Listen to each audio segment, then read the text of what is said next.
आंध्र में टीडीपी के साथ आप जा रहे हैं, अगर जरूरत पड़ा तो टीआरएस और जगन रेड्डी का भी मदद ले सकते हैं बाद में। इस बार जनता डिसिसिव मैंडेट देने वाली है। जो और तो का कोई सवाल रहने ही वाला नहीं है। भारतीय जनता पार्टी और उसके साथी दल पिछले 20-25 साल में जो परिणाम मिला है उससे उत्तम परिणाम इस बार देश की जनता देने वाली है। कहा जाता है कि मुरली मनोहर साहब के जो ड्राफ्ट मैनिफेस्टो है उसको मोदी फेस्टो बना चुके हैं आप। इसी चक्कर में मैनिफेस्टो रिलीज में भी देरी हुई। कांग्रेस वालों का दूसरी ओर से ये इल्जाम है कि उनके मैनिफेस्टो के कई बातें आप कॉपी कर चुके हैं। कांग्रेस को इस सपनों में राचने दो, उनके पास कोई, मैंने कहा ना, अब देखिए कांग्रेस की मुसीबत देखिए, वे एक भी मुद्दा सेट नहीं कर पा रहे हैं।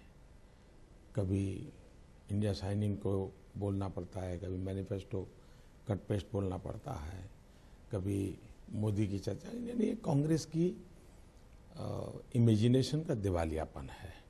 उससे ज़्यादा उसमें कोई समय बर्बाद करने जैसी चीज़ नहीं है।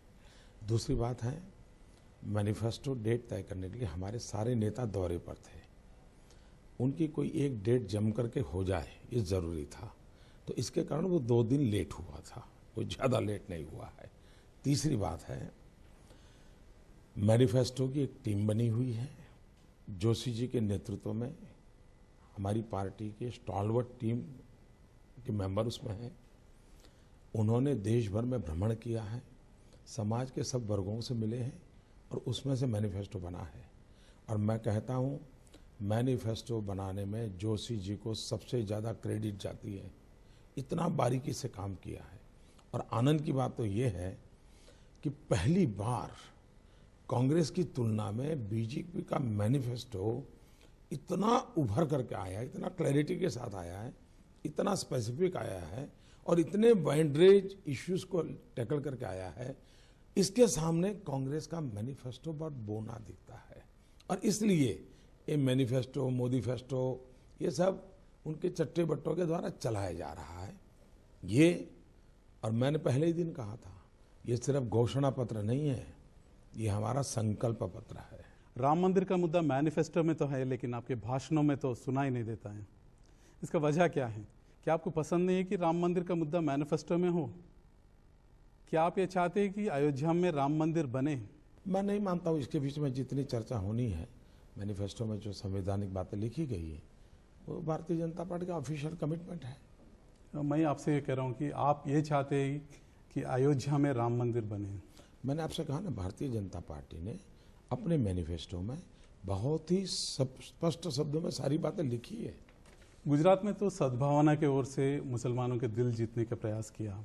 राष्ट्र भर में आप क्या करने जा रहे हैं? पहली बात है, मैं हिंदू, मुसलमान, सिख, ईसाई इस टर्मिनोलॉजी को बिल्कुल स्वीकार नहीं करता हूं। मैं जब गुजरात में भी बात करता हूं तो 6 करोड़ गुजरातियों की बात करता हूं। मैं देश की बात करता हूं तो 125 करोड़ देशवासियों की बात करता हूं। ये मैं बंटवारे की राजनीति को स्वीकार नहीं कर सकता हूं, भारत का संविधान स्वीकार नहीं कर सकता, लोकतंत्र स्वीकार नहीं कर सकता। और इसलिए हमने इस प्रकार की सांप्रदाय वाली भाषाएं बोलना बंद करना चाहिए। एक देश, एक मन, एक मिशन, इसी भाव से हमने, राजनीतिक नेताओं ने भी अपनी नई टर्मिनोलॉजी को स्वीकार करना होगा। और आज जो हमारी युवा पीढ़ी है वो इन बातों में अब भरोसा नहीं करती है। 60 साल ऐसी बातें कर हम बिगाड़ चुके हैं।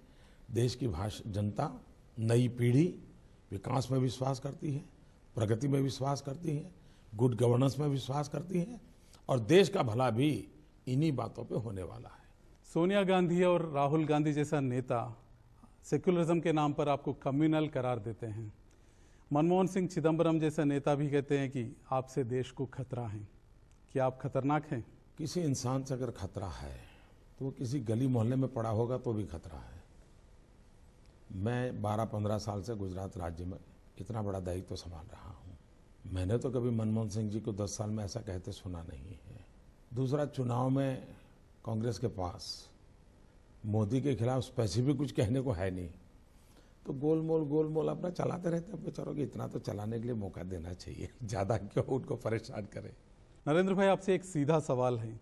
गुजरात के दंगों को लेकर आपके ऊपर इल्जामात का दौर चलता रहा। आपने तो अफसोस जताए लेकिन माफ़ी नहीं मांगी। ये लोग अपॉलॉजी मांग रहे हैं। कौन वो लोग? कांग्रेस के लोग।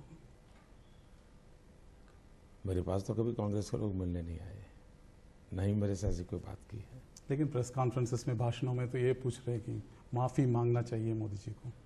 कांग्रेस के लोग अपने पाप का पहले हिसाब लगाएं, फिर औरों का हिसाब मांगे। राहुल गांधी ये कहते हैं कि बीजेपी की मार्केटिंग बहुत अच्छी है, लेकिन जो नंबर्स ऑफ डेवलपमेंट के बारे में, गुजरात के बारे में बता रहे हैं, वो सब गलत है। महिलाओं के विकास हो, कुपोषण हो या ह्यूमन डेवलपमेंट इंडेक्स हो, उनके आंकड़े सारे गलत हैं, ये राहुल का कहना है। आप क्या कहते हैं? अगर ऐसा होता तो पिछले 10 साल से राजीव गांधी फाउंडेशन, जिसकी चेयरपर्सन स्वयं सोनिया गांधी है, उसने गुजरात को अवार्ड न दिया होता। पिछले 10 साल में विकास के हर मानदंड में देश के और अंतर्राष्ट्रीय अवार्ड गुजरात को नहीं मिले होते। दूसरी बात है, कभी हमने ये तो दावा नहीं किया कि हम अमेरिका से भी आगे निकल गए हैं। ऐसा तो हमने कहा नहीं किया। हम ये कहते हैं हम पहले थे उससे बहुत तेजी से अच्छे हो रहे हैं, बहुत तेजी से आगे बढ़ रहे हैं। अगर न्यूट्रिशन का प्रॉब्लम पूरे देश में, प्रधानमंत्री ने कहा था कि न्यूट्रिशन हिंदुस्तान की सबसे बड़ी गंभीर समस्या है। जब वो हिंदुस्तान की बात करते हैं तो उसमें गुजरात नहीं होता है, लेकिन उसको इंप्रूव करने में सबसे अच्छी भूमिका किसकी रही? तो गुजरात की रही। और इसलिए ये कोई दावा कभी नहीं कर सकता, न मोदी करता है न गुजरात करता है कि बस हम तो अमेरिका से भी आगे निकल गए, हम चाइना से भी आगे निकल गए। हम ये कहते हैं हम जहां थे वहां कोई और लोग 10 कदम चले हैं तो हम 100 कदम चले हैं, कोई 5 कदम चला है तो हम 500 कदम चले हैं।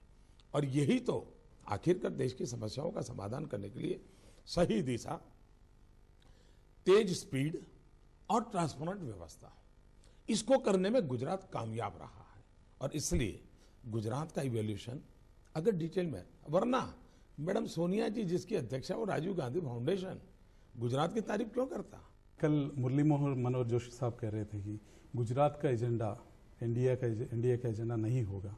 इसके बारे में आपका टिप्पणी क्या है? बिल्कुल, मैं मानता हूं हमारा देश इतना बड़ा है, इवन गुजरात का भी एक मॉडल हर जिले में नहीं लगता है। मुझे हर जिले के लिए अलग से सोचना पड़ता है। देश की गलती यही हुई है कि सारी चीजें एक डंडे से चलाई गई है। कोस्टल स्टेट होंगे, उनकी समस्या अलग होगी, हिमालयन स्टेट होंगे, इनकी समस्या अलग होगी, डेजर्ट स्टेट होंगे, इनकी समस्या अलग होगी, लैंडलॉक स्टेट होंगे, इनकी समस्या होगी, अर्बन इंडिया अलग समस्या होगी, रूरल इंडिया अलग समस्या होगी।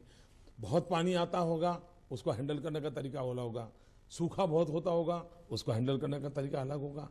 इसलिए अब तक जो हुआ है ना, दिल्ली में बैठे हुए एयर कंडीशन चैम्बर में बैठ करके बस सोच लिया और कर लिया, इससे नहीं होता है जी। मोदी जी, आपको कांग्रेस वेबसाइट की पेपर्स दिखा रहा हूँ, फैक्ट शीट जो गुजरात के बारे में कांग्रेस वेबसाइट में आई हैं। एम्प्लॉयमेंट जनरेशन के बारे में जो गुजरात सरकार कहती है कि 78% जॉब्स क्रिएट करे हैं, वो गलत हैं। बस 0.7% जॉब्स ही क्रिएट किए गए और अहमदाबाद में 11% जॉब्स ही क्रिएट किए गए। और स्पेंडिंग ऑन एजुकेशन में ये है कि गुजरात एजुकेशन में बहुत पीछा है। और जो आप कहते हैं कि चीन 20% जो है एजुकेशन के ऊपर खर्च कर रहे हैं, वो लोग इसको भी गलत कहते हैं कि चीन केवल 3% ही खर्च करती हैं। और एक खास बात यह है कि जो स्पोर्ट्स में अचीवमेंट के बारे में आप बात कर रहे हैं, गुजरात एक भी गोल्ड मेडल नेशनल गेम्स में नहीं जीत पाई हैं। यूपी दूसरी ओर से 20 गोल्ड मेडल्स जीत चुकी हैं। आपका क्या कहना है? कांग्रेस पार्टी अपनी ऑफिशियल वेबसाइट पे क्या वहां मोदी का जय जयकार करेगी क्या? मोदी का तारीफ करेगी क्या?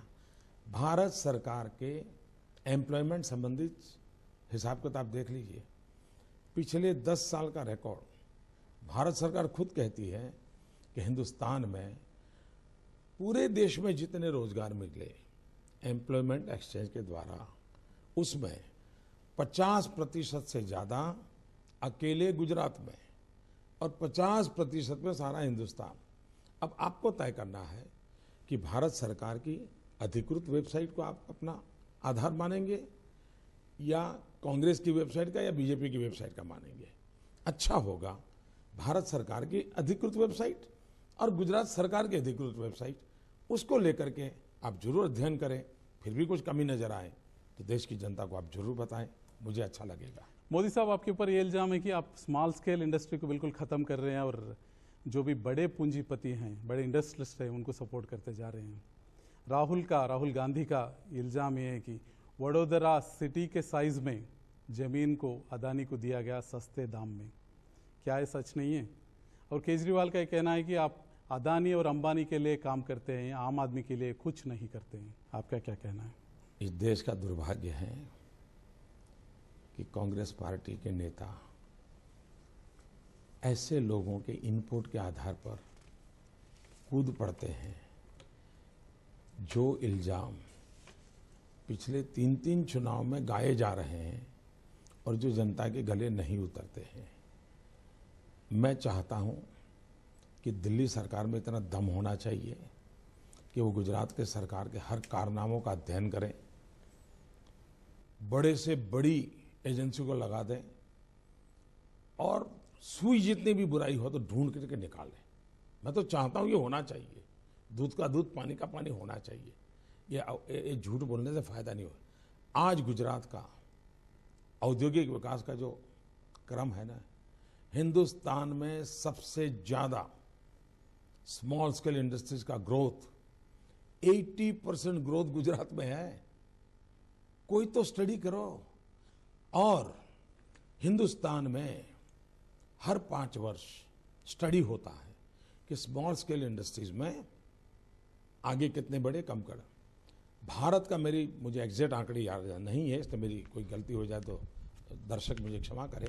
मेरा अंदाज है शायद 5 साल पहले इसका सर्वे हुआ है और उसमें शायद देश में स्मॉल स्केल इंडस्ट्री के नुकसान का प्रमाण शायद 23% से ज्यादा है। गुजरात में वो सिर्फ 5% है। इसलिए कोई जमीनी हकीकत नहीं। अब जैसे आप मुझे सवाल पूछो कि मोदी जी, कांग्रेस ने कहा कि पिछले मंगलवार को आप चंद्र ग्रह पर गए थे, मैं क्या जवाब दूं आपको भाई? कोई बेस हो तो जवाब हो सकता है। अनाप शनाप झूठ, इसके क्या जवाब होंगे जी?